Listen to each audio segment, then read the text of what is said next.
बिस्मिल्लाहिर्रहमानिर्रहीम। अस्सलाम वालेकुम वरहमतुल्लाहि वबरकातुहू। मैं ज़ुबैर ख़ान हूँ और आप मेरा वीलॉग देख रहे हैं।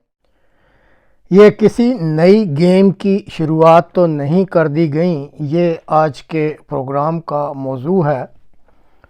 जनरल फैज़ हमीद साहब जो कि DGISI और फिर बाद में पेशावर के कोर कमांडर भी रहे हैं, मीडिया रिपोर्ट्स के मुताबिक उन्हें गिरफ़्तार करके पाक फ़ौज ने उनके ख़िलाफ़ महकमाना कार्रवाई शुरू कर दी है।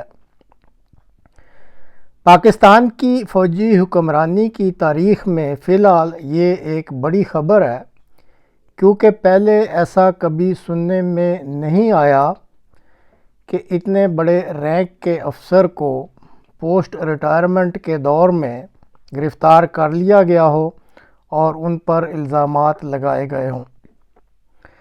लेकिन फिर भी जैसे कहा जाता है कि we should not jump to conclusions, जिसका मतलब ये है कि हमें कोई फ़ौरी तौर पे कोई इससे नतीजा अख़ज़ नहीं करना चाहिए। ये बहरहाल अभी इब्तदाई ख़बर है और इसकी शुरुआत है, ये जो केस के बारे में मीडिया ख़बरें दे रहा है।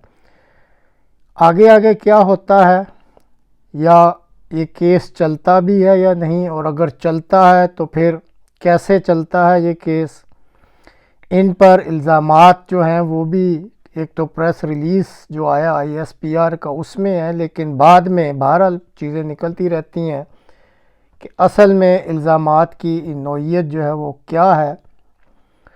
और फिर सबसे बड़ी जो चीज़ सामने वक़्त के साथ आ जाएगी कि इस वक्त ये केस किस मकसद के लिए बनाया गया है, और फिर अगर बनाया गया है तो इसका अंजाम क्या होगा।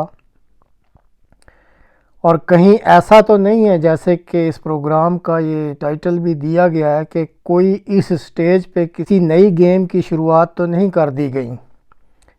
चुनांचे इन सारे सवालों के जवाब के लिए हमें वक्त का इंतज़ार करना पड़ेगा। इस वक्त तक चूँकि ये आज की ही ख़बर है, तो मीडिया में जो तफसीलात सामने आई हैं उसमें पाकिस्तान के मुमताज़ मीडिया पर्सन जो मुकर्रमी हामिद मीर साहब हैं, उन्होंने जो थोड़ी बहुत तफसीलात बतलाई हैं वो काफ़ी दिलचस्प हैं और वो हक़ाइक़ के नज़दीक भी लगती हैं। चुनांचे जो उन्होंने बातचीत की है उसका कुछ हिस्सा वॉइस ऑफ अमेरिका के शुक्रिया के साथ अपने नाज़रीन के लिए पेश खिदमत है।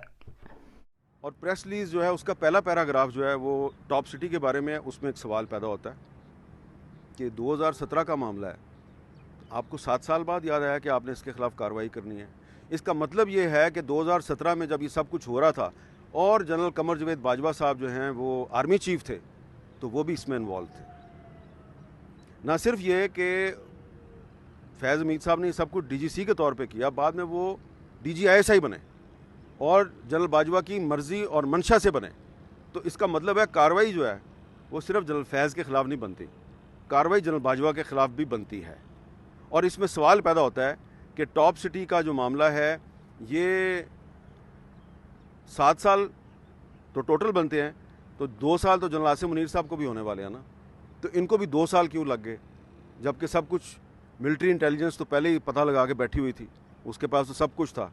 तो इसमें इतनी देर क्यों होगी। फिर नैब ने पिछले साल जब जनरल फैज़ हमीद के ख़िलाफ़ इंक्वायरी खोली, किसने वो इंक्वायरी बंद कराई।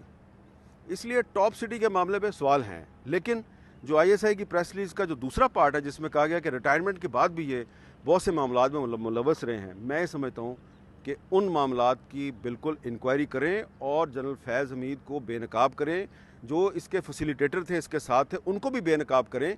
ये इसलिए ज़रूरी है कि जितना नुकसान जनरल फैज़ हमीद ने और जनरल बाजवा ने पाकिस्तानी फ़ौज को पहुँचाया है, इतना नुकसान पहले कभी किसी ने नहीं पहुँचाया। और ये इन्हीं दोनों शख्सियात का डाला हुआ गंद है, जिसको साफ़ करते करते अभी जो फ़ौज की क़यादत है, कभी कभी उस गंद को साफ़ करते हुए उसके जो छींटे हैं वो उनकी भी वर्दी पे आगे गिरते हैं। तो ये एक सुनहरी मौका है इनके लिए, एक गोल्डन चांस है कि सिर्फ फैज़ हमीद नहीं, जनरल बाजवा की तरफ भी जाएं और उसके ख़िलाफ़ भी कार्रवाई करें, क्योंकि ये दोनों फैज़ और बाजवा एक दूसरे को भी डबल क्रॉस कर रहे थे, एक दूसरे को भी धोखा दे रहे थे, इंस्टीट्यूशन को भी धोखा दे रहे थे। جب مارچ اپریل 2022 میں تحریک عدم اعتماد آئی تھی تو فیض امید پشاور میں بیٹھ کے ایک اپنی گیم کھیل رہے تھے اور باجوہ صاحب پنڈی میں بیٹھ کے ایک اپنی گیم کھیل رہے تھے، اور جو D G I S I ہے اس کو سمجھ نہیں آتی تھی کہ جو باجوہ صاحب کر رہے ہیں وہ ٹھیک ہے یا جو پشاور والا کر رہا ہے وہ ٹھیک ہے نا؟